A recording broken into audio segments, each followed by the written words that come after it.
Assalamualaikum warahmatullahi wabarakatuh. Selamat datang di Cerita Embasri, tempat di mana Embasri cerita tentang cerita teman dan tetangga Embasri yang berwarna-warni. Jadi cari tempat ternyaman buat nyimak cerita Embasri kali ini. Sebelum itu Embasri minta tolong like dan subscribe channel Embasri ini, dan jangan lupa nyalakan lonceng notifikasinya. Pagi itu datang seperti pagi-pagi lainnya di apartemen kecil Alina. Sinar matahari September yang lembut menyelinap melalui celah gorden, melukis garis-garis hangat di lantai parket yang selalu ia jaga kebersihannya. Aroma kopi robusta yang baru diseduh berpadu dengan wangi nasi goreng sederhana, menciptakan simfoni kehangatan yang telah menjadi benteng pertahanannya selama 3 tahun terakhir. Di dunianya yang mungil namun tertata rapi ini, setiap sudut adalah bukti dari perjuangannya membangun kembali kehidupan dari puing-puing. Ibu, telur mata sapinya jangan sampai pecah, ya. Suara Tiara yang ceria memecah keheningan, menarik Alina dari lamunannya. Ia menoleh dan tersenyum melihat putri kecilnya yang berusia 8 tahun itu sudah duduk manis di meja makan. Buku gambarnya terbentang di samping piring kosong. Siap, Kapten Tiara. Misi penyelamatan kuning telur sedang dilaksanakan, sahut Alina, suaranya dibuat-buat seperti seorang prajurit. Ia dengan hati-hati memindahkan telur dari wajan ke atas nasi goreng Tiara. Kuning telurnya yang setengah matang bergoyang lembut, sempurna. Tiara bertepuk tangan kecil. Hoi, misi berhasil. Inilah semesta Alina sekarang. Sebuah galaksi yang berpusat pada tawa putrinya, dibatasi oleh dinding-dinding apartemen 2 kamar mereka, dan diisi oleh proyek-proyek desain grafis lepas yang ia kerjakan hingga larut malam. Dulu, semestanya jauh lebih luas, lebih gemerlap, namun juga jauh lebih rapuh. Semesta yang ia bangun bersama Baskara, pria yang pernah menjadi poros hidupnya sebelum akhirnya terlempar keluar dari orbitnya sendiri, meninggalkannya dalam kegelapan. Tapi Alina tidak membiarkan dirinya beku. Perlahan, dengan sisa tenaga yang ada, ia menyalakan mataharinya sendiri. Tiara. Setelah sarapan dan mengantar Tiara ke sekolah yang hanya berjarak beberapa blok, Alina kembali ke apartemennya. Rutinitasnya adalah hal yang sakral. Ia akan bekerja selama 5 jam tanpa henti, rehat sejenak untuk makan siang, lalu melanjutkan pekerjaan hingga waktunya menjemput Tiara. Keteraturan ini adalah obatnya, cara ia membuktikan pada dirinya sendiri bahwa ia memegang kendali penuh atas hidupnya. Namun, hari itu, keteraturan itu retak. Saat ia mengambil surat dari kotak pos di lobi, di antara tumpukan tagihan dan brosur promosi, terselip sebuah amplop yang terasa janggal di tangannya. Warnanya gading pucat, terbuat dari kertas karton tebal dengan tekstur yang mewah. Di sudut kiri atas, terukir kaligrafi indah berwarna emas, inisial BV. Jantung Alina seakan berhenti berdetak selama sepersekian detik sebelum mulai memompa darah dengan kecepatan yang menyakitkan. Tangannya terasa dingin. Ia tidak perlu membuka amplop itu untuk tahu apa isinya. Inisial itu, kemewahan yang dipamerkan bahkan hanya dari sebuah amplop, semuanya meneriakkan nama Baskara. Baskara dan Fania. Kembali di dalam unit apartemennya, Alina meletakkan amplop itu di atas meja kopi seolah benda itu adalah bom yang siap meledak. Ia menatapnya dari seberang ruangan, napasnya memburu. 3 tahun. 3 tahun ia berjuang untuk tidak membenci, untuk menerima, untuk melupakan. 3 tahun ia berhasil meyakinkan dirinya bahwa Baskara adalah bab yang sudah selesai, sebuah buku yang telah ditutup dan disimpan di rak paling berdebu.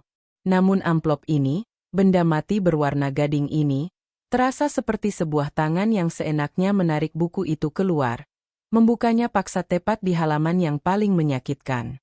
Dengan gerakan kaku, ia mengambilnya. Jari-jarinya yang gemetar kesulitan membuka segelnya. Di dalamnya, sebuah kartu undangan yang lebih tebal dan lebih mewah lagi. Foto prewedding Baskara dan Fania terpampang, keduanya tertawa di sebuah taman bergaya Eropa.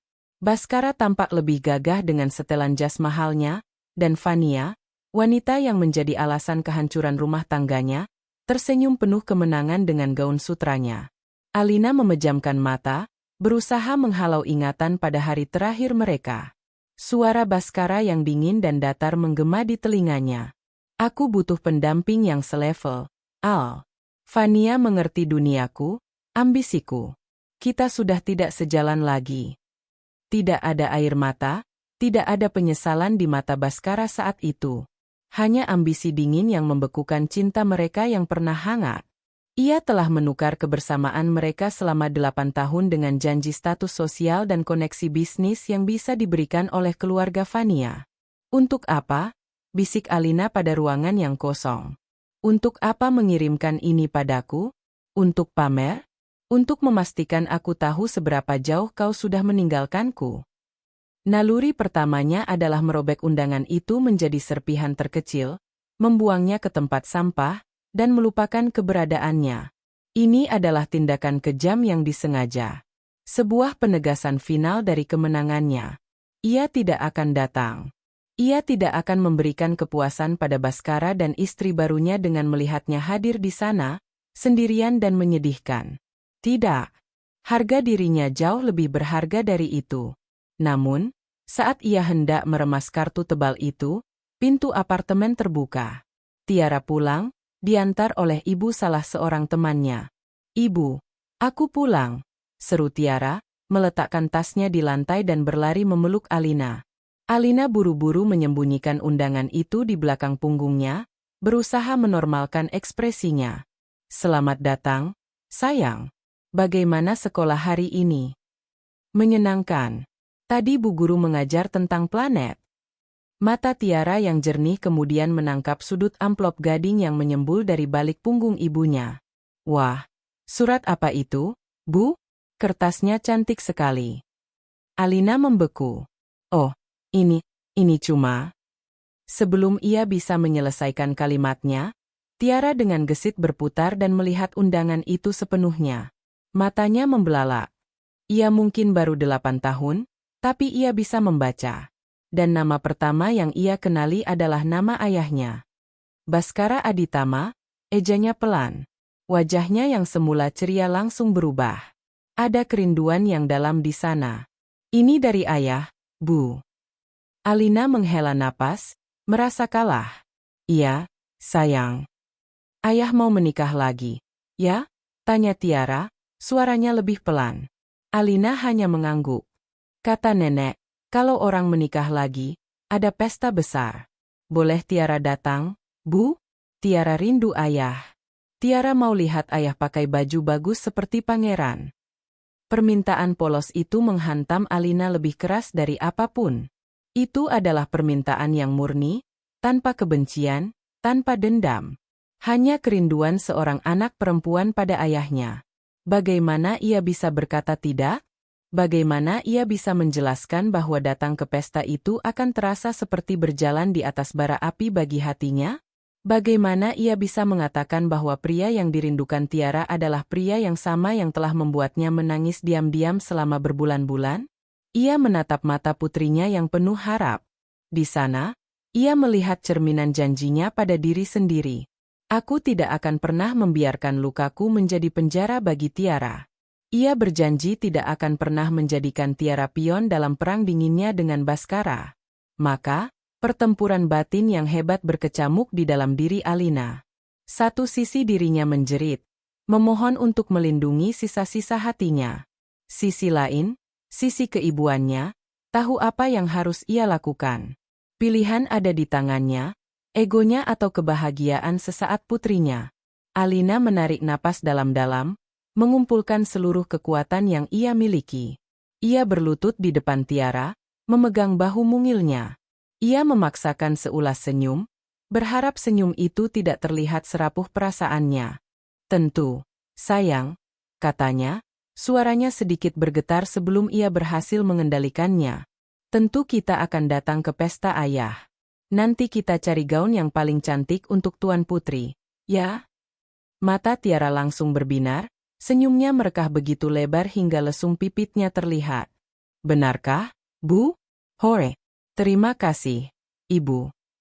Tiara memeluk lehernya erat. Alina membalas pelukan itu, memejamkan mata sambil menahan air mata yang mendesak. Di balik punggung putrinya, tangannya terkepal, menggenggam erat undangan berwarna gading itu. Tepi-tepinya yang tajam menekan telapak tangannya, meninggalkan bekas. Keputusan telah dibuat. Ia akan memasuki sarang singa itu, bukan sebagai mantan istri yang kalah, tetapi sebagai seorang ibu yang akan melakukan apapun demi senyum di wajah putrinya. Badai akan datang, dan ia hanya bisa berharap benteng yang telah ia bangun di sekitar hatinya cukup kuat untuk menahannya. Hari-hari menjelang pernikahan Baskara terasa seperti keheningan sebelum badai. Udara di apartemen kecil Alina terasa lebih padat, diisi oleh hal-hal yang tak terucapkan. Ia bekerja dengan fokus yang dipaksakan, mengetik di laptopnya dengan ritme yang lebih cepat dari biasanya, seolah kesibukan bisa membangun dinding yang lebih tinggi di sekitar pikirannya. Namun, setiap jeda, setiap tegukan kopi, setiap kali ia menatap keluar jendela, bayangan pesta pernikahan yang mewah itu menyusup masuk, membawa serta hawa dingin kegelisahan. Malam sebelum hari H, Tiara sudah tertidur lelap, memeluk boneka beruangnya dengan damai, tidak menyadari badai emosi yang berkecamuk di dalam dada ibunya. Bagi Tiara, besok adalah sebuah petualangan, sebuah kesempatan untuk memakai gaun cantiknya dan bertemu ayah. Bagi Alina, besok adalah sebuah pengadilan. Ia berdiri di depan lemari pakaiannya yang sederhana.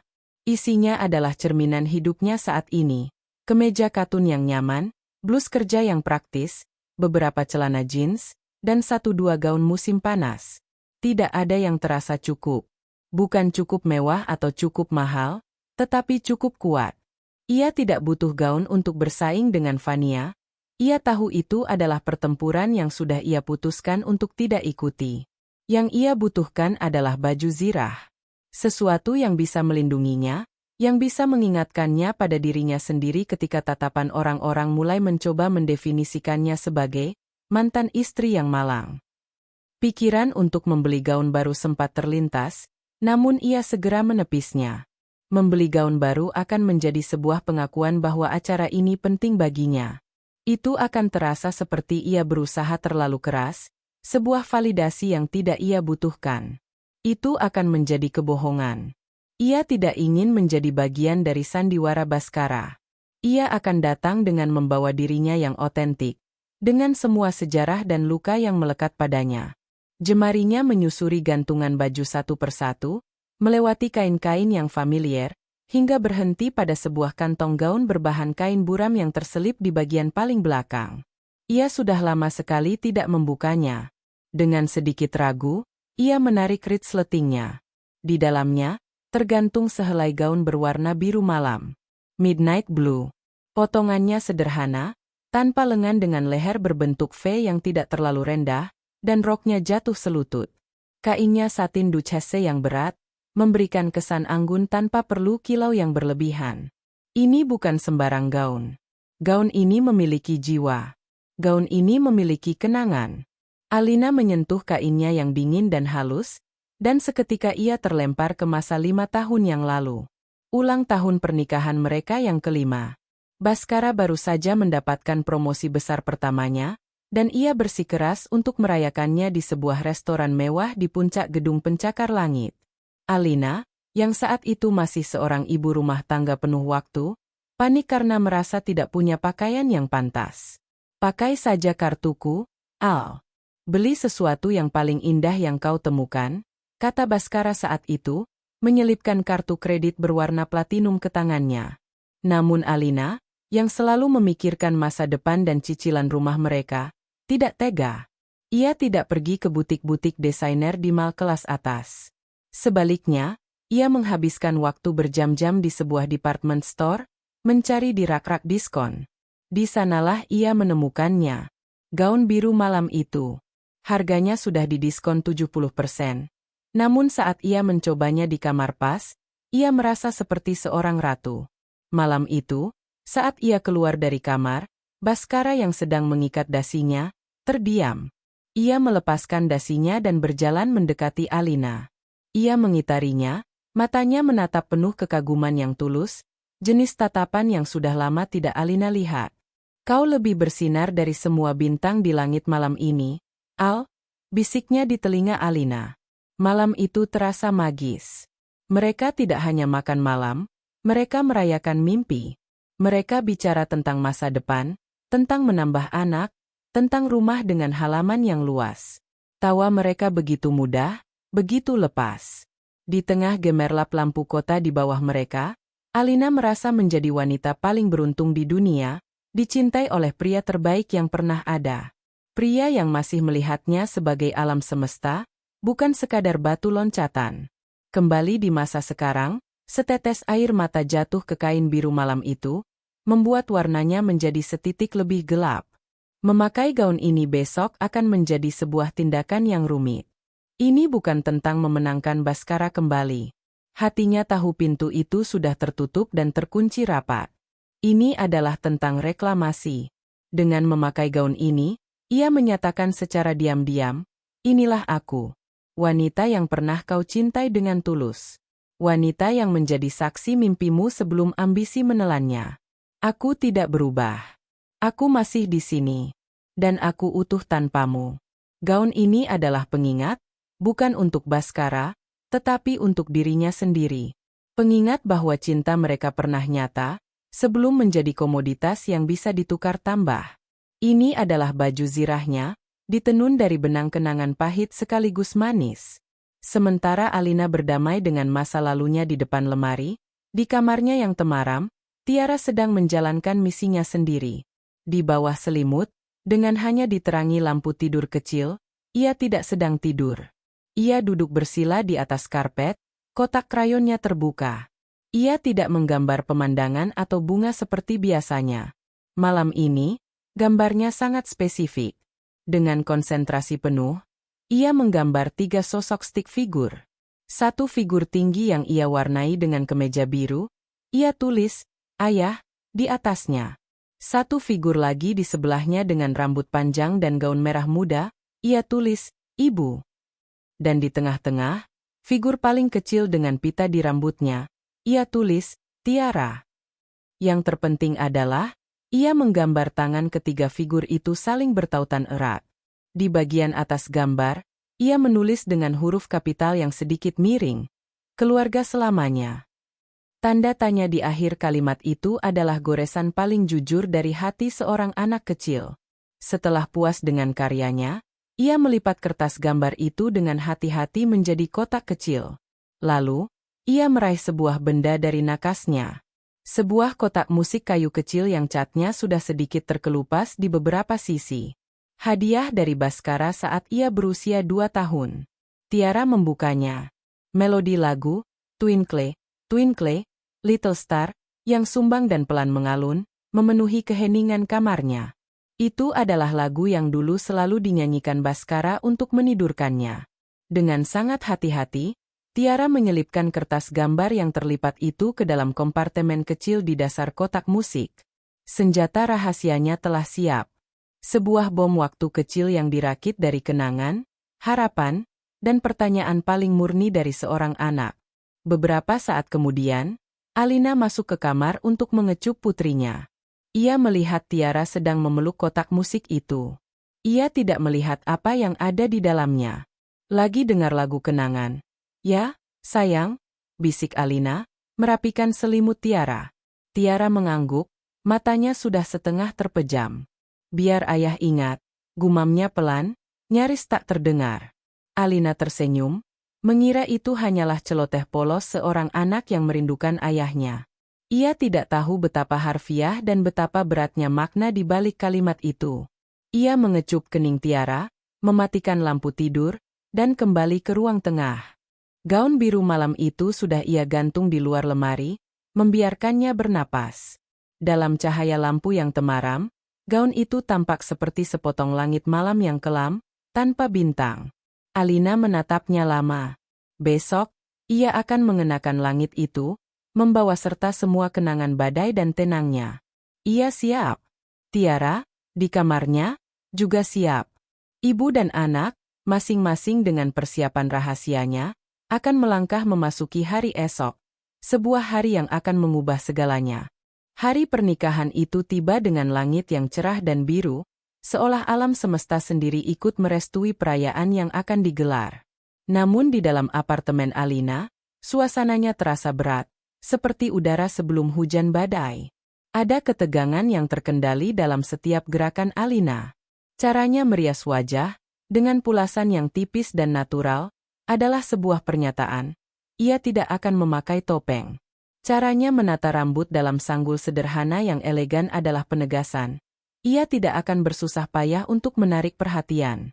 Lalu, ia mengenakan gaun itu. Saat kain satin duchesse berwarna biru malam menyentuh kulitnya, ia merasakan hawa dingin yang familiar.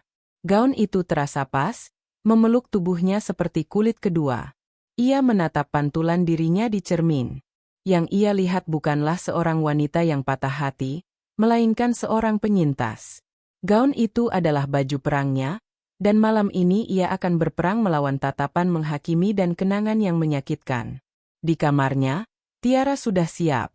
Ia mengenakan gaun putih sederhana berlengan puff yang membuatnya tampak seperti malaikat kecil. Rambutnya dikuncir dua dengan pita putih senada. Di tangannya, ia menggenggam sebuah kotak kecil yang sudah ia bungkus sendiri dengan kertas kado berwarna perak. Isinya adalah rahasia terbesarnya, harapan terbesarnya. Matanya berbinar gembira, namun ada juga sebersit kegugupan di sana.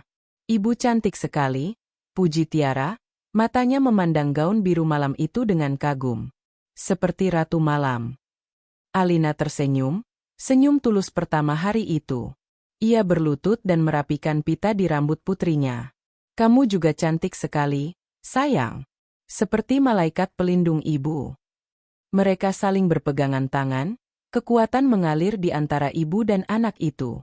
Perjalanan menuju Hotel Bintang 5 tempat resepsi diadakan terasa surreal. Mereka menaiki taksi online yang pendinginnya berbunyi sedikit berisik. Sebuah kontras yang tajam dengan tujuan mereka. Melewati jendela, pemandangan kota berubah dari gedung-gedung perkantoran yang sibuk menjadi jalanan yang diapit butik-butik mewah dan hotel-hotel megah. Setiap kilometer yang mereka tempuh terasa seperti perjalanan memasuki dimensi lain. Sebuah dunia yang pernah menjadi bagian dari mimpi Alina, namun kini terasa begitu asing dan mengintimidasi. Alina memegang tangan Tiara lebih erat. Jantungnya berdebar kencang, menabuh genderang perang di dalam dadanya. Apa yang orang akan katakan? Akankah mereka berbisik di belakangku? Akankah Baskara menatapku dengan iba? Pertanyaan-pertanyaan itu berputar di kepalanya. Ia menarik napas dalam-dalam, memfokuskan pandangannya pada Tiara. Aku melakukan ini untuknya. Hanya untuknya. Taksi berhenti di depan lobi hotel yang gemerlap. Seorang petugas membukakan pintu untuk mereka. Saat melangkah keluar, Alina merasa seperti terhempas oleh gelombang kemewahan. Karpet merah tergelar, pilar-pilar marmer menjulang tinggi, dan di udara tergantung aroma bunga lili yang mahal bercampur dengan parfum para tamu undangan. Mereka memasuki Grand Ballroom, dan pemandangan di dalamnya membuat Alina sesaat menahan napas. Ruangan itu telah disulap menjadi negeri dongeng.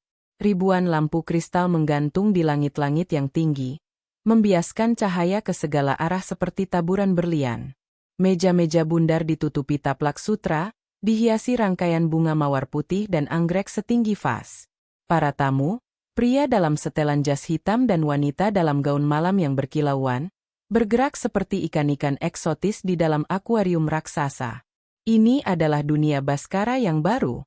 Sebuah panggung yang ia bangun untuk memamerkan kesuksesannya. Sebuah deklarasi bahwa ia telah tiba. Dan di tengah semua ini, Alina merasa seperti selembar daun kering yang salah tempat, terinjak-injak di lantai marmer yang dingin. Saat mereka berjalan mencari tempat, beberapa pasang mata mulai mengenali Alina. Ia bisa merasakannya. Tatapan yang menusuk, senyum tipis yang penuh makna, dan bisikan yang samar-samar tertiup angin. Bukankah itu mantan istrinya? Kasihan sekali, ya, berani-beraninya dia datang. Lihat, dia membawa anaknya juga. Setiap bisikan terasa seperti jarum kecil yang menusuk kulitnya. Namun, ia menegakkan punggungnya, mengangkat dagunya sedikit lebih tinggi. Ia tidak akan membiarkan mereka melihatnya goyah. Ia memfokuskan seluruh perhatiannya pada Tiara, menunjuk ke arah air mancur coklat di sudut ruangan. Lihat, sayang. Nanti kita ambil stroberi di sana, Ya. Lalu, matanya tak sengaja menangkap pemandangan di panggung utama. Di sana, di atas pelaminan yang didekorasi seperti singgasana bunga, duduklah sang raja dan ratu malam itu. Vania tampak memukau dalam gaun pengantin berekor panjang yang bertabur kristal Swarovski. Mahkota kecil berkilau di atas rambutnya yang disanggul sempurna. Di sebelahnya, Baskara. Pria itu tampak gagah dan berkuasa dalam tuxedo rancangan desainer ternama.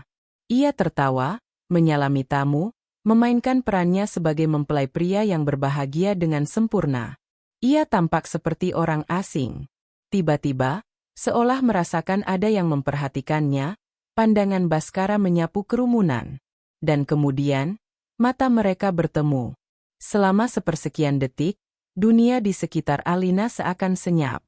Ia melihat topeng Baskara retak. Senyum di wajahnya membeku. Matanya melebar saat mengenali wanita dalam gaun biru malam itu. Gaun itu. Gaun dari malam ulang tahun pernikahan kelima mereka. Sebuah hantaman memori yang tidak ia duga, sebuah pukulan telak yang membuatnya terhuyung secara mental. Pandangannya kemudian turun dan terpaku pada sosok mungil di samping Alina. Tiara, putrinya. Di tengah kemegahan palsu yang ia ciptakan, kehadiran mereka berdua adalah sebuah anomali dari kebenaran yang telah ia coba kubur. Kilat keterkejutan, rasa bersalah, dan sesuatu yang anehnya tampak seperti kerinduan melintas di wajahnya sebelum ia berhasil menguasai diri dan kembali memasang senyumnya. Alina tahu ia tidak bisa menghindar. Ia harus melewati ritual ini. Memberikan selamat. Dengan langkah yang terasa berat, ia menggandeng Tiara menuju pelaminan. Semakin dekat, semakin jelas ia melihat detailnya. Senyum Vania yang menegang saat menyadari siapa yang datang. Alina. Suara Vania terdengar manis, namun nadanya setajam es. Aku senang sekali kamu akhirnya datang. Kukira kamu tidak akan sanggup. Kalimat terakhir itu diucapkan dengan volume yang lebih rendah, hanya untuk didengar Alina. Dan ini pasti Tiara, ya? Ya ampun. Sudah besar dan cantik sekali. Vania mencoba merengkuh Tiara, namun Tiara secara naluriah sedikit bersembunyi di balik punggung Alina. Alina memaksakan seulas senyum tipis. Ia menatap lurus ke mata Vania, lalu beralih ke Baskara. Selamat atas pernikahan kalian, Vania, Bas. Semoga bahagia. Suaranya terdengar tenang dan datar, tanpa emosi yang bisa mereka tafsirkan. Baskara tampak salah tingkah. Lidahnya keluh. Ia tidak bisa menatap Alina lama-lama, terutama saat Alina mengenakan gaun itu. Gaun yang menjadi saksi bisu dari versi dirinya yang lebih baik dan lebih tulus. Ia berjongkok untuk menyamakan tingginya dengan Tiara, menghindari tatapan Alina. Hai, jagoan ayah, sapanya, suaranya serak. Terima kasih sudah datang di hari spesial ayah. Tiara, sambil memeluk erat kado kecil di tangannya, menatap ayahnya dengan mata bulatnya yang jernih dan serius. Selamat, ayah, ucapnya pelan. Hanya dua kata itu, namun terasa syarat makna. Merasa momen itu sudah cukup menyiksa, Alina dengan lembut menarik tangan Tiara. Kami cari tempat duduk dulu, katanya singkat, lalu berbalik badan, tidak menunggu jawaban. Mereka menemukan sebuah meja bundar kecil di sudut yang agak jauh dari panggung. Jauh dari pusat perhatian. Bagian tersulit sudah terlewati. Ia berhasil masuk ke sarang singa, menatap mata kedua singa itu, dan keluar tanpa goresan. Setidaknya di luar. Di dalam, hatinya terasa seperti dicabik cakar. Sambil menuangkan jus jeruk untuk Tiara, ia melirik ke pelaminan. Baskara dan Vania sudah kembali sibuk dengan tamu lain, tertawa dan berpose untuk foto. Mereka tampak seperti pasangan sempurna di atas panggung sandiwara mereka. Dan Alina sadar, pertunjukan kehancuran hatinya baru saja dimulai, dengan dirinya dan Tiara sebagai penonton di barisan paling belakang. Dari sudut meja mereka yang terpencil, Alina dan Tiara menjadi pengamat sunyi dari sebuah opera megah. Orkestra mini memainkan lagu-lagu cinta populer dengan aransemen yang mulus, gelas-gelas kristal berdenting diiringi tawa renyah para tamu, dan kilatan lampu blitz dari para fotografer tak henti-hentinya menyala, seolah berusaha mengabadikan kebahagiaan yang dipentaskan di atas panggung. Semuanya terasa begitu sempurna, begitu terencana, dan begitu hampa. Alina memotong sepotong kecil puding sutra dan menyodorkannya pada Tiara. Ia memastikan putrinya makan, menyibukkan diri dengan tugas-tugas kecil keibuan untuk menambatkan dirinya pada kenyataan.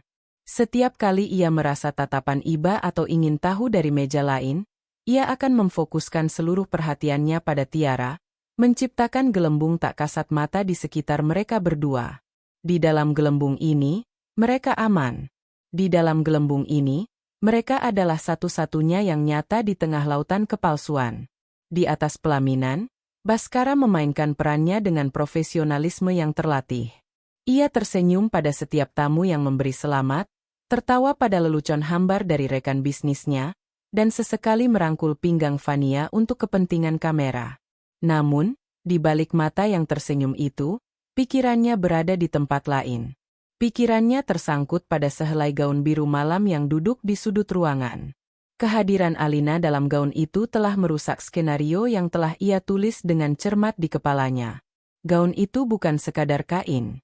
Gaun itu adalah mesin waktu. Seketika, ia tidak lagi berada di ballroom hotel bintang 5 yang dingin ini. Ia kembali ke restoran di puncak gedung itu, 5 tahun yang lalu. Ia bisa mengingat dengan jelas bagaimana cahaya lampu kota berkelip di mata Alina saat wanita itu tertawa. Ia ingat bagaimana ia menggenggam tangan Alina yang mungil di atas meja, merasakan cincin kawin mereka yang sederhana saling bersentuhan. Malam itu, saat ia menatap Alina, ia melihat seluruh masa depannya. Sebuah masa depan yang hangat, yang dipenuhi tawa anak-anak dan aroma masakan rumahan. Masa depan yang terasa begitu nyata dan bisa diraih. Seorang pelayan mendekat, menawarkan sepotong wagyu beef skewer yang ditata cantik di atas nampan perak. Bhaskara mengambilnya, memasukkannya ke dalam mulut, dan mengunyah tanpa merasakan apa-apa. Daging itu lembut, mahal, dan hambar. Lidahnya tiba-tiba merindukan rasa yang lain.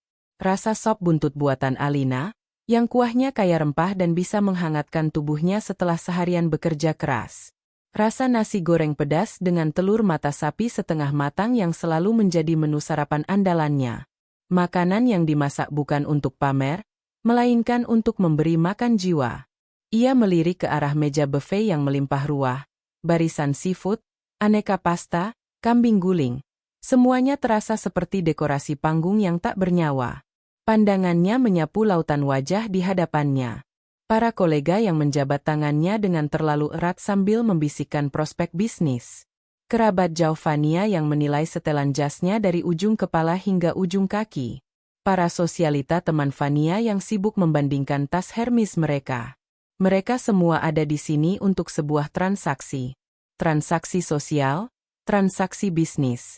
Tidak ada satupun dari mereka yang pernah melihatnya menangis saat klub sepak bola favoritnya kalah, atau mengenali tawanya yang paling lepas saat menonton film komedi murahan bersama Alina di sofa reot mereka. Mereka mengenal Bhaskara Aditama, direktur yang sedang naik daun. Mereka tidak mengenal Bas. Dan malam itu, di tengah perayaan terbesar dalam hidupnya, Bas merasa menjadi orang paling kesepian di dunia. Sayang, senyum. Fania menyikutnya pelan, menariknya dari lamunan. Fotografer dari majalah Prestige ada di sana. Bhaskara menoleh. Fania sedang berpose, dagunya sedikit terangkat, senyumnya dilatih dengan sempurna. Tiba-tiba, kecantikan yang dulu membuatnya terpesona itu tampak berbeda. Terasa dingin, keras, seperti patung pualam yang indah namun tak bernyawa. Ia mendengar Fania berbisik pada wedding organizer-nya, mengeluhkan warna bunga lili di atas meja yang menurutnya kurang putih. Keluhan itu terdengar begitu sepele, begitu menggelikan di telinga Bhaskara yang sedang dilanda badai nostalgia. Ia mulai sadar, wanita di sampingnya ini adalah ahli dalam membangun fasad yang indah. Dan ia, dengan bodohnya, telah mengira fasad itu adalah sebuah rumah. Peningkatan, yang ia kira telah ia dapatkan, kini terasa seperti sebuah penurunan drastis dalam segala hal yang fundamental. Kehangatan, ketulusan, dan cinta tanpa syarat. Dari kejauhan, Alina bisa membaca semuanya. 8 tahun hidup bersama seorang pria memberinya kamus untuk menerjemahkan setiap gerak-gerik dan ekspresi nonverbalnya. Ia melihat ketegangan di rahang Baskara saat ia memaksakan senyum. Ia melihat bagaimana matanya sesekali menatap kosong ke kejauhan. Ia mengenali hantu dari pria yang pernah ia cintai, yang kini terperangkap di dalam sangkar emas yang ia bangun sendiri. Anehnya, pemandangan itu tidak memberinya rasa puas atau kemenangan. Hanya ada rasa sedih yang dalam dan melelahkan. "Alina? Benar ini kamu, kan?" Sebuah suara membuyarkan lamunannya. Seorang wanita paruh baya, Tante Ratih, sepupu jauh dari ayah Baskara, berdiri di samping mejanya dengan senyum canggung. "Halo, Tante. Apa kabar?" sapa Alina sopan.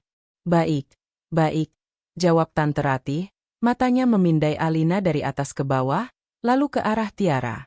"Wah, kamu kuat sekali ya, Nak. Tante salut lo kamu mau datang. Dan Tiara sudah sebesar ini." Nada suaranya dipenuhi iba yang tidak disamarkan. Seolah Alina adalah sebuah monumen tragedi yang perlu dikasihani. "Terima kasih, Tante. Kami datang karena Tiara ingin mengucapkan selamat pada ayahnya," jawab Alina dengan tenang, nadanya sopan namun tegas, menutup celah untuk pertanyaan lebih lanjut yang mengorek luka. Tante Ratih yang mengerti isyarat itu pun segera pamit dengan canggung. Tiara, yang sejak tadi lebih banyak diam, terus mengamati ayahnya dari kejauhan. Pandangannya tidak menuntut, juga tidak sedih.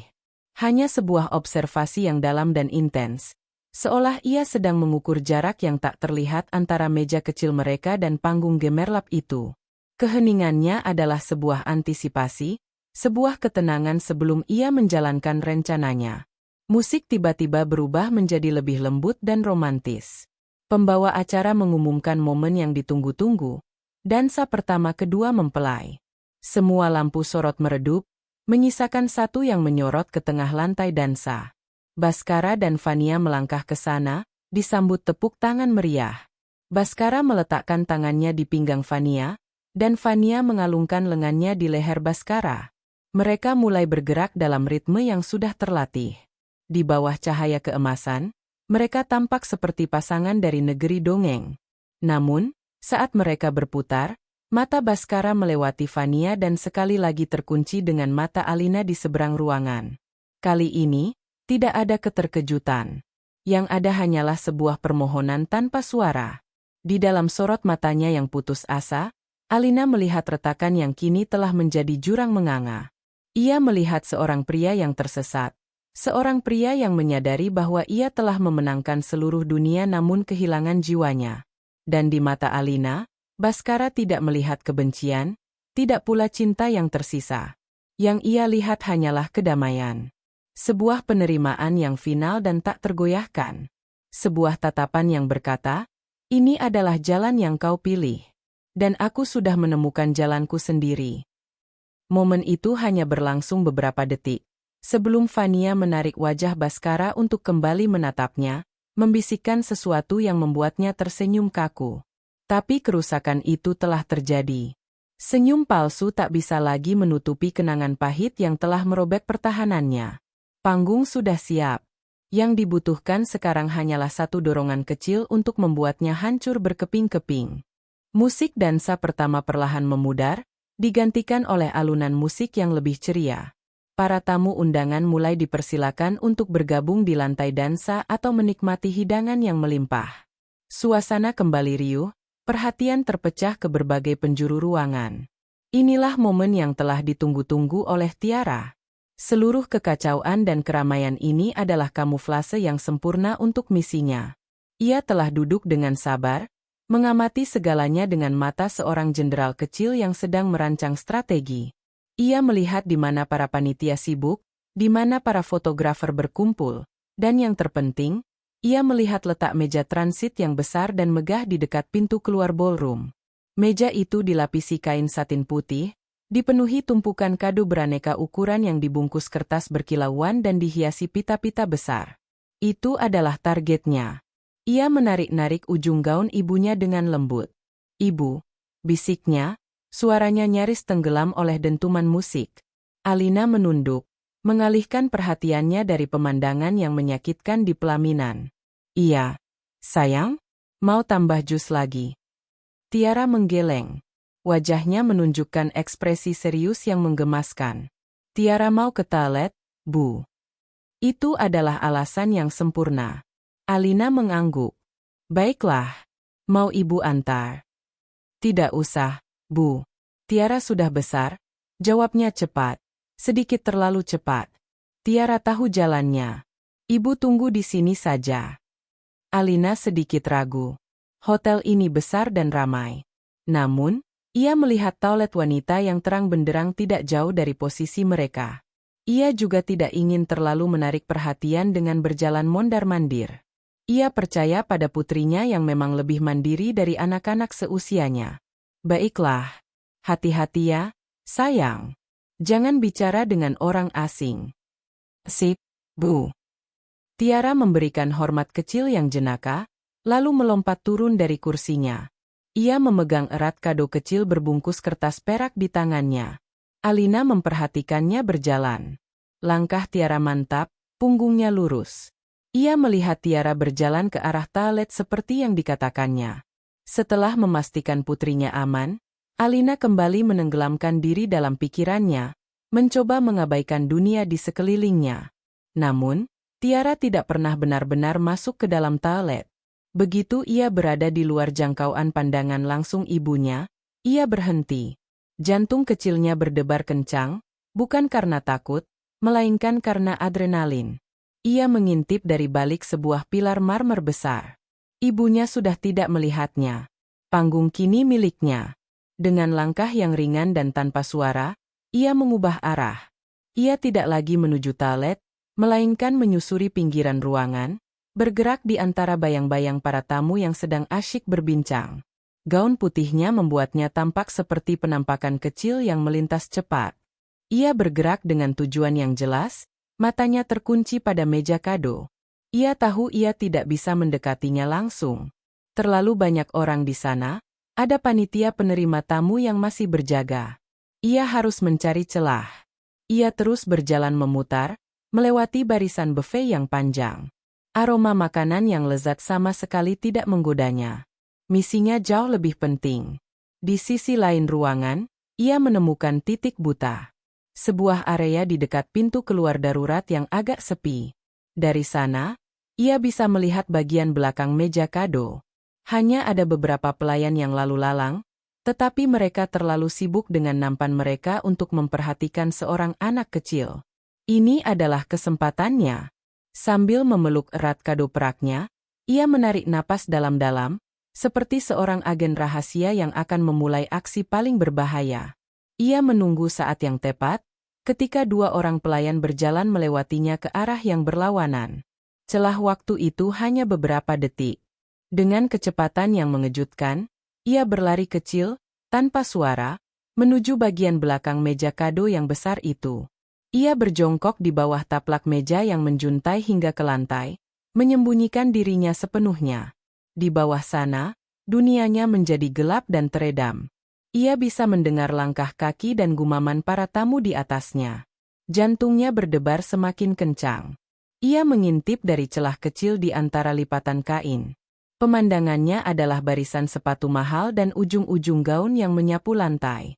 Ia menunggu lagi. Saat dirasa aman, ia mengulurkan tangannya yang mungil ke atas meja. Tangannya gemetar saat meletakkan kado kecilnya di antara tumpukan kado-kado raksasa lainnya. Ia mendorongnya sedikit ke tengah agar tidak mudah terlihat, terselip di antara sebuah kotak besar dari Tiffany Co. dan sebuah bingkisan dari Prada. Kado kecil berbungkus kertas perak itu tampak begitu sederhana, begitu tidak pada tempatnya di tengah kemewahan itu. Di atas kado itu, ia sudah menempelkan secari kertas kecil yang ia tulis tadi pagi saat ibunya sedang mandi. Dengan tulisan tangannya yang masih sedikit goyah, tertulis, "Untuk Ayah." Tidak ada nama pengirim. Ia ingin ini menjadi sebuah misteri, sebuah kejutan. Misi selesai. Dengan hati-hati, ia menarik kembali tangannya dan kembali bersembunyi di bawah meja. Ia menunggu beberapa saat lagi sebelum akhirnya merangkak keluar saat tidak ada seorang pun yang melihat. Dengan langkah yang sama cepatnya, ia kembali ke rute semula, menuju toilet. Kali ini, ia benar-benar masuk ke dalam. Ia membasuh tangannya di wastafel marmer yang dingin, menatap pantulan dirinya di cermin besar berbingkai emas. Wajahnya sedikit memerah, napasnya masih terengah-engah. Namun di matanya, ada kilatan kemenangan. Ia telah berhasil menanam bom waktunya. Sebuah paket kecil berisi kebenaran dan kenangan, yang ia harap akan meledak tepat di jantung pertahanan ayahnya. Setelah menenangkan diri, ia berjalan kembali ke meja ibunya seolah tidak terjadi apa-apa. "Sudah, sayang?" tanya Alina, lega melihatnya kembali. Tiara mengangguk, senyum polos kembali terpasang di wajahnya. "Sudah, Bu, toiletnya bagus sekali, lampunya seperti bintang." Alina tersenyum, tidak curiga sedikit pun. Ia tidak menyadari bahwa putri kecilnya yang pendiam baru saja melakukan manuver paling berani malam itu. Ia tidak tahu bahwa sebuah kado sederhana di antara tumpukan kemewahan akan segera menjadi katalisator yang akan meruntuhkan seluruh panggung sandiwara yang dibangun dengan susah payah oleh pria yang pernah mereka cintai. Dari sudut mejanya, Tiara kembali mengamati ayahnya, namun kali ini dengan tatapan yang berbeda. Tatapan seorang penonton yang tahu akhir cerita dari sebuah pertunjukan, dan ia hanya tinggal menunggu tirainya jatuh. Puncak acara resepsi telah usai. Prosesi potong kue, pelemparan buket bunga, dan dansa pertama telah selesai dieksekusi dengan sempurna, layaknya adegan dalam sebuah film. Kini, para tamu mulai menyebar. Sebagian menikmati hidangan penutup, sebagian berbincang di lobi, dan beberapa yang lebih tua sudah mulai berpamitan. Kelelahan mulai menjalari tubuh Baskara. Senyum yang ia pasang selama berjam-jam terasa kaku dan berat, seperti topeng timah yang menempel di wajahnya. Ia dan Fania akhirnya mendapatkan kesempatan untuk duduk di meja utama mereka, sebuah panggung kecil yang megah.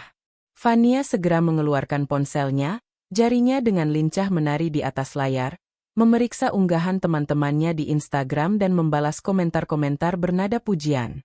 "Lihat, sayang. Fotonya sudah diunggah oleh akun gosip sosialita. Judulnya, Wedding of the Year." Serunya, lebih kepada dirinya sendiri daripada kepada Baskara. Baskara hanya bergumam pelan. Pandangannya kosong, menatap kerumunan tanpa benar-benar melihat. Ia merasa seperti seorang aktor yang sudah selesai pentas namun lupa cara melepas kostumnya. Ia merasa terasing dari perayaannya sendiri. Saat itulah, seorang staf dari pihak wedding organizer, seorang wanita muda dengan headset di telinganya, mendekati meja mereka dengan sopan. Ia membawa beberapa kotak kado berukuran kecil dan menengah yang tampak eksklusif. "Permisi, Pak Baskara, Bu Fania," sapanya. "Ini ada beberapa bingkisan pribadi yang tadi diletakkan langsung di meja transit oleh para tamu. Kami pisahkan dari tumpukan utama agar tidak tertukar." Wanita itu meletakkan beberapa kotak berlogo merek-merek ternama di atas meja. Ada kotak biru khas Tiffany, ada kantong belanja dari Hermes. Namun, di antara semua kemewahan itu, ada satu paket kecil yang sangat kontras. Paket itu dibungkus dengan kertas perak polos yang sedikit kusut, dengan selotip yang ditempel tidak rata. Fania meliriknya sekilas dengan kening berkerut. "Ih, ini kado dari siapa? Kok bungkusnya jelek sekali?" komentarnya sinis, menggeser kado itu menjauh darinya seolah benda itu membawa kuman. "Paling dari karyawan rendahan. Nanti saja urusnya." Namun, Baskara justru terpaku pada bingkisan sederhana itu. Justru karena kesederhanaannya, benda itu menjerit meminta perhatian di tengah lautan kemunafikan ini. Ia mengambilnya. Ada secarik kertas kecil yang ditempel di atasnya. Ia mendekatkannya untuk membaca tulisan tangan yang tercetak di sana. Tulisan seorang anak kecil yang masih belajar merangkai huruf dengan rapi. "Untuk ayah." Satu kata itu. Bukan, Pak Baskara. Bukan, Bapak dan Ibu. Hanya, ayah. Sebuah panggilan intim yang terasa seperti bisikan dari dunia lain. Jantung Baskara berdebar sedikit lebih kencang. Tanpa sadar, ia tahu siapa pengirimnya. "Kamu mau buka sekarang? Jangan buang-buang waktu, sayang." Nanti kita harus berfoto lagi dengan teman-teman papaku, tegur Fania, matanya masih terpaku pada layar ponsel. Baskara tidak menjawab. Ia mulai membuka bungkusan itu. Jari-jarinya yang terbiasa memegang pena Montblanc dan kunci mobil sport, kini terasa kikuk saat mencoba melepas selotip yang merekat kuat. Kertas pembungkusnya sedikit sobek saat ia berhasil membukanya. Ia tidak peduli. Dan di sanalah benda itu tergeletak di telapak tangannya. Dunia di sekeliling Baskara seakan melambat. Benda itu adalah sebuah kotak musik kayu kecil. Catnya sudah pudar di beberapa bagian, sudut-sudutnya sedikit tumpul karena sering terbentur. Ini bukan barang antik yang mahal. Ini adalah mainan murah. Namun bagi Baskara, rasanya ia seperti sedang memegang jantungnya sendiri di luar tubuh. Ia membeku. Napasnya tercekat di tenggorokan. Ia kenal kotak musik ini. Setiap goresan, setiap sudut yang usang, terpatri dalam ingatannya. Seketika, hiruk-pikuk ballroom hotel yang mewah lenyap, digantikan oleh suara riuh pasar malam dan tawa anak kecil. Flashback. Tiara berusia 2 tahun, duduk dengan gembira di atas pundaknya. Mereka sedang berada di pasar malam tahunan di alun-alun kota. Alina berjalan di sampingnya, menggandeng tangannya sambil tertawa melihat tingkah putri mereka. Udara dipenuhi aroma-arum manis dan jagung bakar. Di tengah semua itu, Tiara menunjuk-nunjuk dengan heboh ke sebuah kios yang menjual mainan kayu buatan tangan. Matanya yang bulat terpaku pada satu benda, kotak musik kecil yang memainkan melodi berkelip. Harganya sangat murah, mungkin bahkan tidak cukup untuk membayar segelas sampanye yang kini dipegang para tamunya. Ia membelinya tanpa pikir panjang. Ia tidak akan pernah melupakan ekspresi wajah Tiara saat menerima kotak itu. Sebuah kebahagiaan yang begitu murni, begitu tak ternilai. Ia juga ingat senyum Alina yang hangat saat melihat interaksi ayah dan anak itu. Sebuah momen sederhana dari kehidupan yang telah ia buang, kehidupan yang ia anggap sebagai penghalang ambisinya. Kehidupan yang kini ia sadari adalah satu-satunya hal yang nyata. Kembali di masa sekarang, tangan Baskara gemetar hebat. Ia membalik kotak musik itu. Kunci pemutar kecil dari logam masih ada di sana. Didorong oleh sebuah impuls yang tak bisa ia lawan, ia mulai memutarnya. Bunyi mekanis dari per yang dikencangkan terdengar begitu nyaring di telinganya yang mendadak tuli pada suara lain. Sayang, kamu ngapain sih? Fania akhirnya mengangkat wajah dari ponselnya, ekspresinya menunjukkan kekesalan. Berisik tahu. Kamu aneh banget malam ini, mainin barang rongsokan kayak gitu. Baskara tidak mendengarnya. Ia seperti berada dalam trance.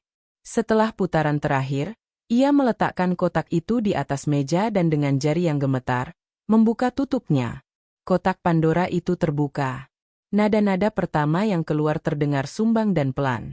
Twinkle, twinkle, little star. Melodi itu, lagu pengantar tidur yang dulu menjadi ritual wajibnya setiap malam. Lagu yang ia nyanyikan dengan suara pas-pasan sambil menepuk-nepuk punggung Tiara hingga putrinya terlelap. Lagu yang menjadi penanda akhir hari mereka sebagai sebuah keluarga. Setiap nada yang keluar dari kotak musik usang itu adalah sebuah belati tak terlihat yang menusuk langsung ke jiwanya, mengoyak semua lapis pertahanan yang telah ia bangun. Kesuksesan, kekayaan, status, semuanya luruh, tak berarti apa-apa di hadapan melodi sederhana ini. Matanya yang mulai basah menatap ke dalam kotak. Dan di sanalah letak serangan terakhirnya. Ada secarik kertas gambar yang terlipat rapi. Tangannya bergerak seperti dalam gerak lambat. Ia mengambil kertas itu, membukanya.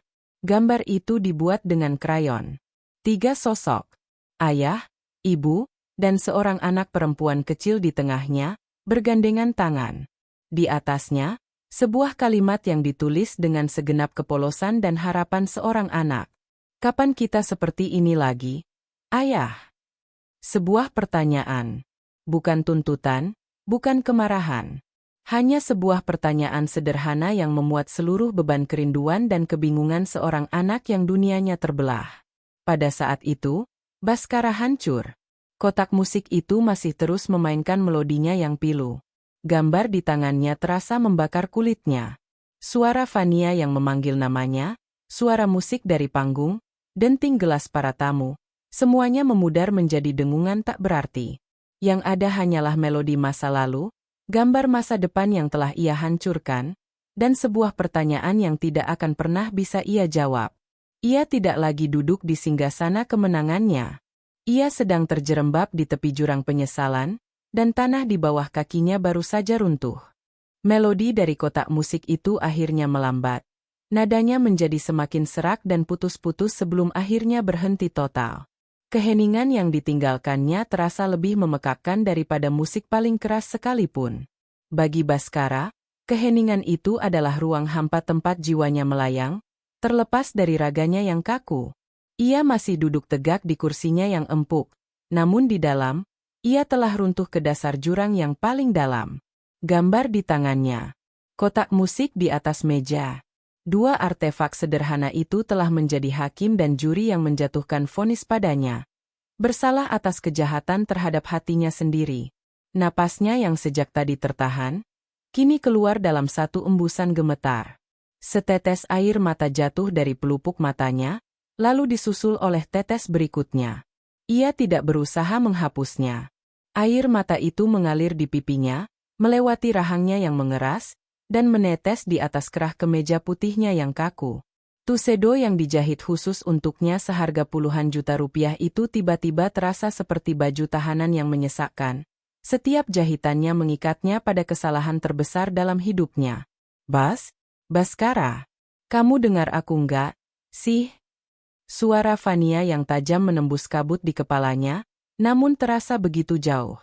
Fania menyentuh lengannya. Baskara tersentak kaget. Menarik lengannya seolah sentuhan itu adalah bara api. Reaksi naluriah itu membuat Fania terkejut dan marah. Apa-apaan sih kamu? Desis Fania, matanya melotot. Tapi kemudian, ia melihat wajah Baskara dengan jelas di bawah cahaya lampu. Pucat pasi, bibirnya bergetar, dan air mata yang mengalir deras. Kepanikan mulai menggantikan kemarahannya. Ini bukan tangis haru. Ini adalah tangis kehancuran. Bas, ada apa? Kamu kenapa? Jangan bikin malu, deh. Semua orang lihatin kita, bisiknya dengan panik.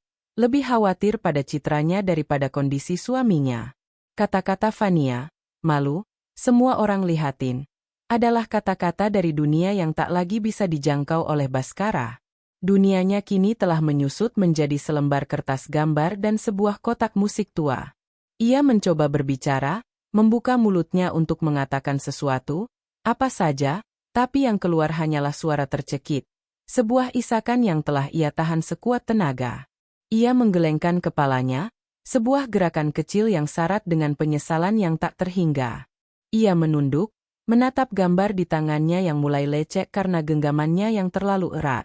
3 sosok. Ayah, ibu, anak. Sebuah trinitas suci yang telah ia hianati demi ilusi kebahagiaan. Dan kemudian, isakan itu pecah. Sebuah suara tangis yang parau dan menyakitkan, keluar dari bagian paling dalam dirinya. Suara seorang pria yang kehilangan segalanya tepat di hari ia seharusnya memiliki segalanya. Suara itu mungkin tidak terlalu keras. Namun di tengah suasana pesta yang mulai mereda, suara itu terdengar begitu jelas, begitu janggal. Seperti riak di air, kejanggalan di meja utama mulai menyebar. Para tamu di meja-meja terdekat berhenti berbicara. Mereka saling berpandangan, mengangkat alis, dan berbisik di balik gelas sampahnya mereka.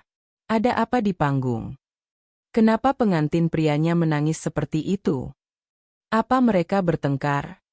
Kamera-kamera para fotografer yang tadinya sibuk, kini ragu-ragu, tidak tahu apakah harus mengabadikan momen yang jelas-jelas bukan bagian dari skenario ini.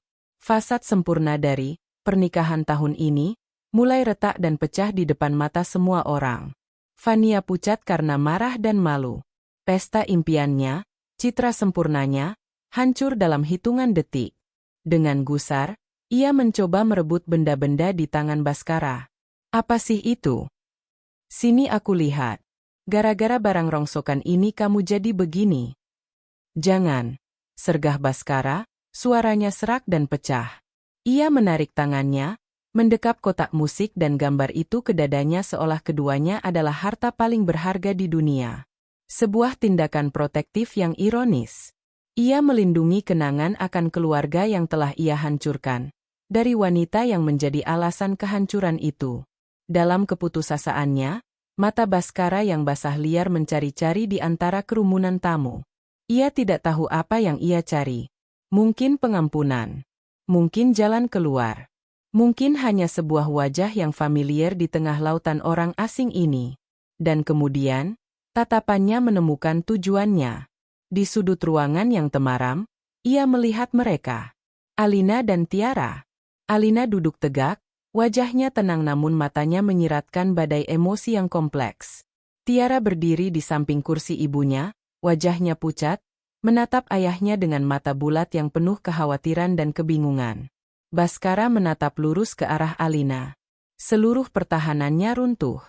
Melalui air matanya, ia mengirimkan sebuah pesan tanpa suara. Sebuah jeritan putus asa yang melintasi ruangan. Aku salah, Al. Aku melakukan kesalahan terbesar dalam hidupku. Tolong aku.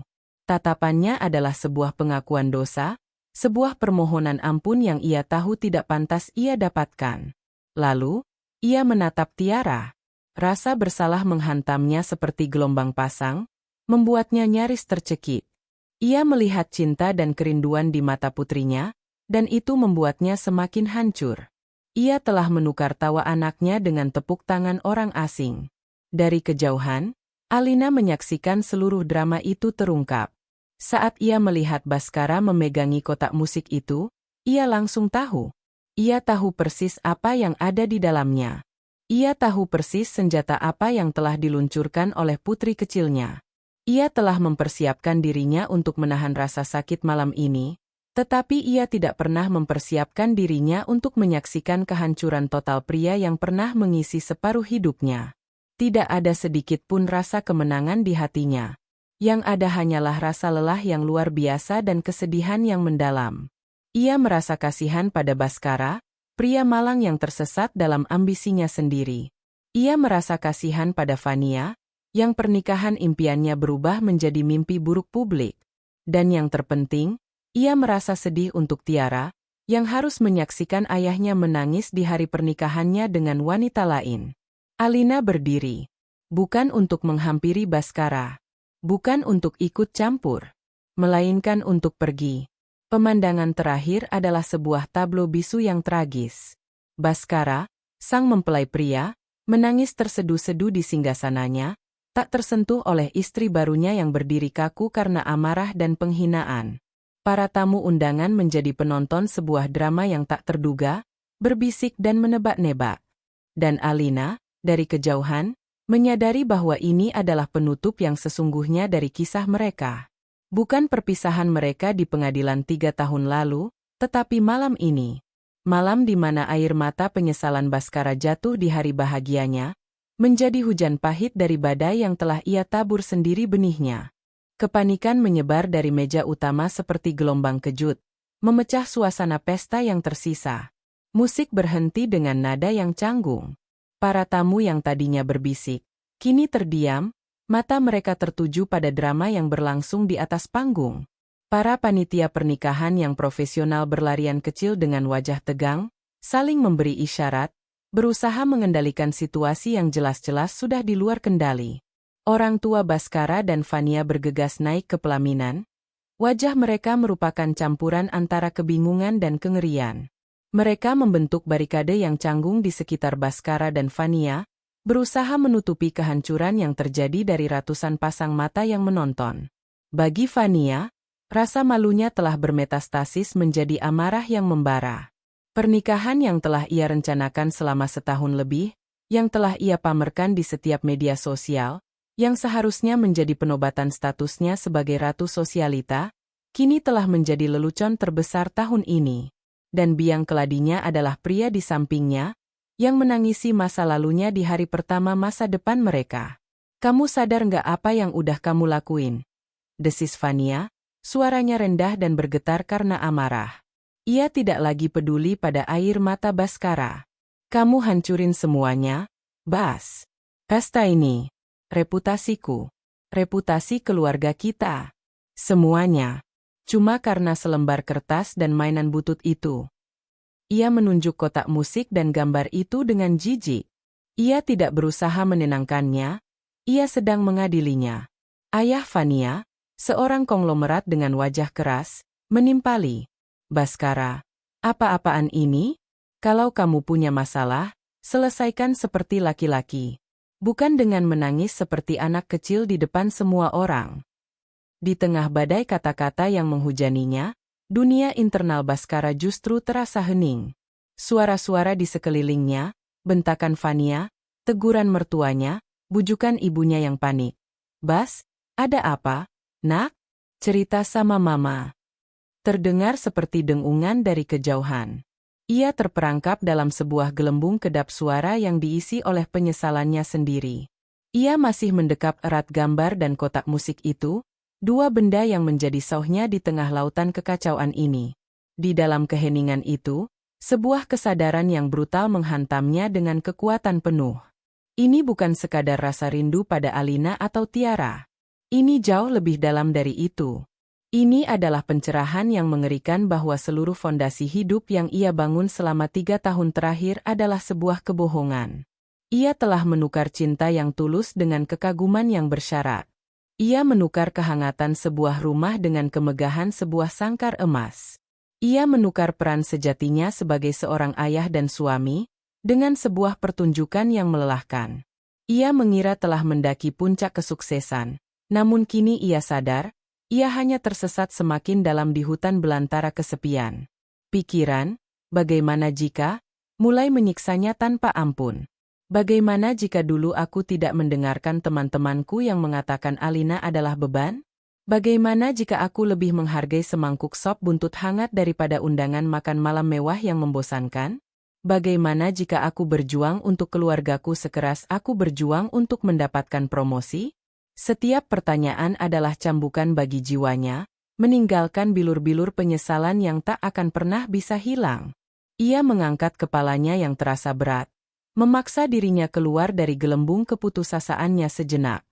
Ia melihat kekacauan yang telah ia ciptakan. Ia menatap wajah Fania, dan untuk pertama kalinya, ia tidak melihat kecantikan atau pesona. Ia melihat kemarahan, jijik, dan kekecewaan yang dingin. Di mata Fania, ia bukanlah suami yang sedang terluka, melainkan sebuah investasi yang gagal, sebuah aset yang nilainya anjlok. Ia melihat wajah mertuanya yang memandangnya dengan tatapan menghina. Ia melihat ayahnya sendiri yang menggelengkan kepala karena malu. Dan di momen itulah, ia merasakan arti dari kesendirian yang absolut.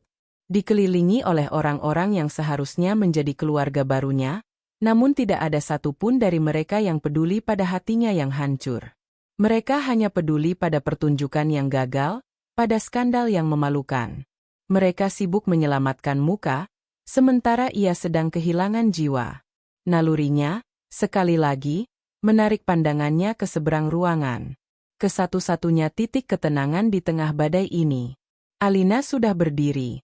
Ia sedang memakaikan kardigan kecil ke bahu Tiara, bersiap untuk pergi.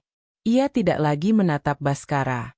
Perhatiannya 100% tercurah pada putri mereka. Gerakannya tenang dan penuh tujuan. Pemandangan itu menghantam Baskara dengan sebuah kebenaran yang final. Alina tidak sedang melarikan diri dari kekacauan ini. Ia sedang melangkah maju, menjauh dari masa lalu, menuju kehidupan yang telah ia bangun. Ia adalah sebuah benua damai yang tak akan pernah bisa Baskara singgahi lagi. Melihatnya bersiap pergi terasa seperti pintu terakhir menuju pengampunan dibanting keras di depan wajahnya. Baskara menunduk lagi, menatap gambar lecek di tangannya. Karya sederhana dari krayon ini. Benda ini telah menjadi akta kematian dari kebahagiaannya. Di atas kertas ini, tergambar sebuah kerajaan cinta sejati yang dengan bodohnya telah ia tinggalkan demi sebuah takhta kosong yang dingin dan berkilauan. Beban dari kesadaran inilah yang benar-benar menghancurkannya. Ini bukan sekadar membuat pilihan yang salah. Ini adalah sebuah kebangkrutan spiritual. Ia kaya raya, sukses, menikah dengan wanita cantik, namun pada intinya, ia tidak memiliki apa-apa. Aku sudah selesai. Teriakan Vania yang melengking akhirnya memecah segalanya. Ia sudah mencapai batasnya. Dengan gerakan dramatis, ia menarik tangannya dari genggaman ibunya. Aku tidak tahan lagi dengan penghinaan ini. Serunya kepada semua orang yang bisa mendengar. Tanpa menoleh lagi ke arah Baskara, ia berbalik dan berjalan cepat meninggalkan pelaminan, nyaris berlari. Gaun pengantinnya yang berekor panjang terseret di belakangnya, tampak seperti bendera putih dari sebuah pasukan yang kalah perang. Kepergiannya adalah sinyal publik yang tak terbantahkan. Pernikahan itu telah hancur bahkan sebelum hari berganti. Beberapa tamu mulai berdiri, yang lain berbisik semakin kencang. Para orang tua kedua belah pihak membeku karena syok dan malu. Dan Baskara? Ia tidak bergerak. Ia bahkan tidak mencoba memanggil nama Vania atau menghentikannya. Ia hanya duduk di sana, di tengah runtuhan pesta pernikahannya yang megah, seorang pria yang hancur lebur. Kehancurannya kini mutlak, bukan karena skandal publik yang akan menjadi berita utama besok pagi, tetapi karena kebenaran pahit di dalam hatinya yang tak bisa lagi ia sangkal. Ia sendirian, memeluk erat bukti dari satu-satunya kehidupan yang pernah berarti, kehidupan yang telah ia buang dengan tangannya sendiri. Alina telah melihat cukup. Kehancuran Baskara, amarah Vania yang meledak, para orang tua yang panik, dan ratusan pasang mata yang menonton dengan napas tertahan. Pesta pernikahan ini telah berubah dari sebuah perayaan menjadi sebuah arena gladiator emosional, dan ia tidak akan membiarkan putrinya duduk di barisan penonton lebih lama lagi. Naluri seorang ibu untuk melindungi anaknya dari badai ini mengambil alih segalanya, membungkam sisa-sisa rasa sakit atau simpati yang mungkin masih ada di hatinya. Ini bukan lagi tempat mereka. Sebenarnya, ini tidak pernah menjadi tempat mereka. Dengan gerakan yang tenang dan penuh tujuan, ia berdiri. Ia mengambil kardigan rajut Tiara dari sandaran kursi dan dengan lembut memakaikannya ke bahu putrinya yang mungil. Tiara menatapnya dengan mata yang basah dan bingung, bibir bawahnya bergetar. Pemandangan ayahnya yang menangis tersedu-sedu adalah sesuatu yang tidak bisa diproses oleh logikanya yang berusia 8 tahun. Alina berlutut di depan putrinya, tubuhnya secara efektif menghalangi pemandangan panggung yang kacau. Ia menangkup wajah Tiara dengan kedua tangannya, memaksa putrinya untuk fokus hanya padanya. Sudah waktunya pulang, sayang, bisiknya, suaranya lembut namun tegas, sebuah sauh di tengah lautan kekacauan. Pestanya sudah selesai untuk kita. Ia tidak mencoba menjelaskan drama orang dewasa yang rumit itu. Tidak ada gunanya mengatakan, ayahmu hancur karena menyesal telah meninggalkan kita. Ia hanya menyederhanakannya, membingkainya sebagai akhir yang wajar dari sebuah malam. Prioritas utamanya adalah mengeluarkan Tiara dari zona bencana emosional ini secepat dan setenang mungkin. Tapi, ayah?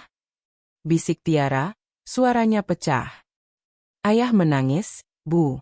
Apa ayah baik-baik saja? Kenapa ayah sedih? Pertanyaan polos itu menusuk hati Alina. Bahkan setelah semua yang terjadi, setelah ayahnya memilih kehidupan baru, hati murni anaknya hanya bisa memikirkan kesedihan sang ayah. Ayah tidak sendirian, sayang, jawab Alina dengan bijak, menghapus setitik air mata di pipi Tiara dengan ibu jarinya. Ada nenek dan kakek yang akan menjaganya. Sekarang, tugas ibu adalah menjagamu dan membawa Tuan Putri pulang dengan selamat. Ia berdiri dan mengulurkan tangannya. Ayo. Tiara ragu sejenak, melirik sekali lagi ke arah panggung di mana ayahnya kini dikelilingi oleh orang-orang dewasa yang panik. Lalu, ia menatap mata ibunya yang tenang dan penuh keyakinan. Ia mengangguk pelan dan meraih tangan ibunya. Genggamannya erat, seolah tak mau terlepas. Langkah pulang mereka dimulai. Perjalanan mereka dari sudut ruangan menuju pintu keluar terasa seperti berjalan melewati sebuah medan perang setelah pertempuran usai. Para tamu menyingkir untuk memberi mereka jalan, menciptakan sebuah lorong informal. Bisikan-bisikan mengikuti setiap langkah mereka, namun kini nadanya telah berubah. Bukan lagi nada iba pada mantan istri yang menyedihkan. Ada kekaguman yang enggan, ada rasa hormat pada ketenangan dan harga dirinya. Ia tidak lari. Ia berjalan dengan kepala tegak, punggung lurus. Ia adalah seorang ratu yang meninggalkan istana yang telah runtuh, martabatnya utuh dan tak tersentuh. Saat mereka mendekati pintu keluar yang megah, Baskara, yang sejak tadi menunduk dalam dunianya sendiri, seolah merasakan kepergian mereka. Ia mengangkat kepalanya. Di tengah kerumunan orang yang berusaha menenangkannya, matanya yang merah dan bengkak menemukan mereka. Ia melihat punggung Alina yang tegap. Ia melihat cara Alina menggenggam tangan Tiara dengan posesif, melindunginya dari dunia. Ia melihat mereka berjalan menjauh, selangkah demi selangkah, tanpa menoleh ke belakang sedikit pun. Bukan Vania yang berlari meninggalkannya yang menjadi tanda kehancurannya, melainkan pemandangan Alina dan Tiara yang berjalan pergi dengan tenang inilah yang menjadi vonisnya. Mereka adalah perwujudan dari kehangatan, rumah, dan cinta sejati yang tidak akan pernah bisa ia miliki kembali. Kepergian mereka adalah suara pintu yang ditutup, menguncinya sendirian di dalam reruntuhan dingin yang ia ciptakan sendiri. Alina. Namanya keluar dari bibir Baskara, sebuah bisikan serak yang putus asa. Namun suaranya tenggelam, ditelan oleh hiruk-pikuk di sekelilingnya. Alina tidak mendengarnya. Atau jikapun ia mendengarnya, ia tidak menoleh. Pintu itu telah tertutup. Akhirnya, mereka berhasil keluar dari ballroom. Mereka melintasi lobi hotel yang masih terasa megah, namun kini kemegahannya terasa hambar. Dan kemudian, pintu lobi otomatis terbuka, dan embusan udara malam yang sejuk menyambut mereka. Bagi Alina, rasanya seperti akhirnya bisa bernapas setelah menyelam terlalu lama di perairan yang keruh. Ia berhenti sejenak di trotoar, memejamkan mata, dan menarik napas dalam-dalam. Udara malam itu terasa seperti udara kebebasan. Udara dari sebuah babak yang benar-benar telah berakhir. Seorang petugas hotel dengan sigap memanggilkan taksi untuk mereka. Di dalam keheningan taksi yang melaju menembus malam, beban dari semua yang terjadi malam itu mulai terasa. Tiara duduk diam di sampingnya, menatap lampu-lampu kota yang berlarian di luar jendela. Setelah beberapa kilometer dalam kebisuan, Tiara bertanya dengan suara pelan. "Ibu, apa ayah tidak sayang lagi sama Tante Vania?" Alina merenungkan pertanyaan itu sejenak, memilih kata-katanya dengan hati-hati. Ini adalah momen yang penting. "Sayang," ia memulai, menarik Tiara ke dalam pelukannya. Kadang-kadang, orang dewasa membuat pilihan yang sangat besar karena mereka pikir pilihan itu akan membuat mereka bahagia. Seperti membeli mainan yang paling besar dan paling berkilau di toko. Tapi sesampainya di rumah, mereka baru sadar kalau mainan itu tidak menyenangkan untuk dimainkan. Dan mereka sebenarnya lebih merindukan mainan lama mereka yang sederhana tapi penuh kenangan. Ia mengelus rambut putrinya. "Ayahmu sedang belajar pelajaran yang sangat sulit malam ini. Tapi itu pelajaran miliknya, bukan milik kita. Yang paling penting, kebahagiaan kita tidak tergantung pada pilihan ayah, atau siapapun. Kebahagiaan kita ciptakan sendiri, di sini." Alina menunjuk ke arah mereka berdua yang sedang berpelukan. Taksi terus melaju. Dari kaca spion, Alina bisa melihat gedung hotel yang menjulang tinggi itu semakin mengecil, lampu-lampunya yang gemerlap perlahan memudar, hingga akhirnya menjadi satu titik cahaya di antara ribuan lainnya di Cakrawala Jakarta, sebelum akhirnya lenyap sama sekali. Tiara, lelah secara emosional dan fisik, akhirnya tertidur di pangkuan Alina. Alina memeluknya erat, menatap keluar jendela. Ia telah menghadapi hantu masa lalunya. Ia telah berjalan melewati api. Ia tidak keluar tanpa luka, tapi ia keluar dengan utuh. Perjalanan pulang ini bukan sekadar perjalanan fisik kembali ke apartemen mereka. Ini adalah langkah terakhir dari perjalanannya menuju penyembuhan. Ia benar-benar bebas. Reruntuhan pesta itu, ia tinggalkan di belakang, untuk dibersihkan oleh mereka yang telah menciptakannya. Minggu pagi menyapa apartemen Alina dengan kelembutan yang kontras dengan kekacauan malam sebelumnya. Tirai jendela yang terbuka lebar membiarkan sinar matahari keemasan membanjiri ruang tamu, menyoroti partikel-partikel debu yang menari-nari di udara, seolah merayakan awal yang baru. Aroma adonan panekuk yang manis berpadu dengan wangi kopi hitam pekat, menciptakan kehangatan yang membumi, Sebuah deklarasi bahwa di dalam benteng kecil ini, kehidupan berjalan seperti biasa. Kedamaian telah kembali direbut.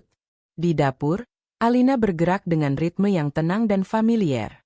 Ia membalik panekuk di atas wajan dengan gerakan pergelangan tangan yang luas, menumpuknya di atas piring hingga menjadi menara kecil yang menggiurkan. Tidak ada sisa-sisa kegelisahan di wajahnya, hanya ketenangan seorang wanita yang telah melewati badai terburuk dan menemukan daratan yang kokoh di sisi lain. Tiara duduk di meja makan, bukan dengan wajah muram, melainkan dengan konsentrasi penuh pada buku gambarnya. Krayon-krayon berserakan di sekelilingnya. Namun hari ini, ia tidak sedang menggambar kenangan. Ia menggambar sebuah taman bunga raksasa dengan pelangi melengkung di atasnya. Sebuah pemandangan yang penuh warna dan harapan. Pertunjukan tadi malam, dengan segala air mata dan drama, tampak seperti mimpi buruk yang telah memudar seiring terbitnya matahari. Satu panekuk super besar untuk pelukis terhebat di dunia, kata Alina, meletakkan sepiring panekuk hangat di depan Tiara, lengkap dengan irisan stroberi yang membentuk wajah tersenyum. Terima kasih, Ibu, seru Tiara, matanya berbinar. Boleh pakai selai coklat yang banyak? Tentu saja. Hari ini adalah hari, terserah Tiara mau pakai selai apa, jawab Alina sambil tertawa. Mereka makan dalam keheningan yang nyaman, hanya diisi oleh denting pelan garpu dan pisau di atas piring. Momen-momen seperti inilah kebahagiaan sejati bagi Alina. Bukan pesta pernikahan mewah, bukan gaun mahal, bukan pengakuan dari dunia luar. Melainkan sarapan panekuk sederhana di sebuah minggu pagi bersama pusat alam semestanya. Setelah beberapa suap, Tiara meletakkan garpunya. Ia menatap ibunya dengan tatapan yang jauh lebih dewasa dari usianya yang 8 tahun. Pertanyaan yang mengganjal di benaknya sejak semalam akhirnya menemukan jalan keluar. Ibu, panggilnya pelan. Apa ayah akan bahagia? Ini adalah pertanyaan yang berbeda. Bukan lagi tentang mengapa ayahnya menangis, tetapi tentang masa depannya. Sebuah pertanyaan yang lahir dari empati, sebuah kebutuhan akan penutupan. Alina berhenti mengunyah. Ia meletakkan garpunya dan memberikan perhatian penuh pada putrinya. Ini adalah momen krusial, dan ia tahu jawaban yang ia berikan akan membentuk cara pandang Tiara terhadap cinta, kehilangan, dan kebahagiaan. Sayang, dengarkan ibu baik-baik. Alina memulai, suaranya lembut namun penuh keyakinan. Kebahagiaan itu bukan seperti hadiah yang bisa kita terima atau menangkan. Kebahagiaan itu lebih mirip seperti rumah. Sesuatu yang harus kita bangun sendiri, setiap hari, bata demi bata. Ia mengulurkan tangan dan menggenggam tangan mungil Tiara di atas meja. Dulu, ibu dan ayah mencoba membangun rumah bersama. Tapi di tengah jalan, tujuan kami menjadi berbeda. Ayahmu memutuskan untuk pergi dan mencoba membangun rumah lain yang kelihatannya lebih besar dan lebih megah. Tadi malam, ayahmu sadar bahwa rumah barunya itu mungkin kosong di dalamnya. Ayah tidak akan punya rumah? Tanya Tiara, cemas. Tentu saja dia bisa, sahut Alina cepat. Tapi, dia harus membangunnya lagi dari awal. Dia harus memilih bata yang tepat, kejujuran, kebaikan, dan cinta yang tulus. Dan itu adalah pekerjaan yang harus dia lakukan sendiri. Sama seperti ibu yang sudah memilih untuk membangun rumah kita yang mungil ini, di sini, Alina menggerakkan kepalanya, menunjuk ke sekeliling apartemen mereka. Hanya berdua denganmu. Dan rumah kita ini sangat kuat, hangat, dan penuh dengan cahaya, kan? Tiara mengangguk perlahan, seulas senyum kecil mulai terbentuk di bibirnya. Ia mengerti. Jadi, boleh kita merasa sedih untuk ayah? Lanjutnya. Tentu saja boleh, jawab Alina. Hati kita boleh sedih untuknya. Tapi tugas kita bukan untuk membangunkan rumah untuknya. Tugas kita adalah memastikan rumah kita sendiri selalu terang benderang. Saat mereka sedang berbincang, ponsel Alina yang tergeletak di meja bergetar. Sebuah notifikasi pesan masuk dari Tante Ratih. Alina membukanya. Ya Tuhan, Al. Beritanya ada di semua portal gosip pagi ini. Mereka bilang pernikahannya batal. Kamu dan Tiara baik-baik saja, kan? Alina membaca pesan itu. Seulas senyum tipis yang syarat dengan ironi dan kesedihan menyentuh bibirnya. Ia membayangkan kekacauan di luar sana, skandal yang sedang menjadi santapan publik. Kemudian, ia menekan tombol kunci di ponselnya, membuat layarnya kembali gelap, dan meletakkannya dengan posisi terbalik di atas meja. Ia membuat pilihan sadar untuk tidak membiarkan drama itu menginvasi minggu pagi mereka yang damai. Ia bukan lagi karakter pendukung dalam cerita Bhaskara. Ia adalah tokoh utama dalam ceritanya sendiri. Setelah sarapan dan mencuci piring bersama, Alina melakukan sesuatu yang simbolis. Ia masuk ke kamarnya dan mengambil gaun biru malam yang tergantung di belakang pintu. Ia menatapnya lama. Gaun itu telah menjadi saksi dari cinta yang naif, pengkhianatan yang menyakitkan, dan kehancuran seorang pria. Gaun itu bisa saja ia buang atau ia sembunyikan lagi di bagian paling belakang lemarinya, menguburnya bersama semua kenangan buruk yang baru. Namun, Alina memilih jalan yang lain. Dengan hati-hati, ia melipat gaun itu dan memasukkannya ke dalam tas jinjing. Nanti siang, ia akan membawanya ke penatu langganannya. Ia akan membersihkannya dari sisa-sisa energi malam tadi. Lalu, ia akan menggantungnya dengan layak di dalam lemari, di antara gaun-gaunnya yang lain. Gaun itu bukan lagi hantu masa lalu atau baju zirah untuk berperang. Gaun itu kini hanyalah miliknya. Sehelai gaun biru malam yang indah. Ia telah merebutnya kembali, melucuti semua kekuatan yang pernah dimiliki kenangan Bhaskara atasnya. Cerita ini berakhir di balkon kecil apartemen mereka sore itu. Matahari sore yang hangat menyinari wajah Alina dan Tiara saat mereka berjongkok bersama, memindahkan bibit bunga matahari ke pot yang lebih besar. Tangan mereka kotor oleh tanah, dan mereka tertawa saat Tiara tak sengaja menyemprotkan air ke wajah ibunya. Tidak ada lagi pembicaraan tentang Bhaskara atau Vania. Masa depan mereka adalah halaman kosong yang tidak lagi menarik minat Alina. Karena ceritanya sudah bukan lagi tentang mereka.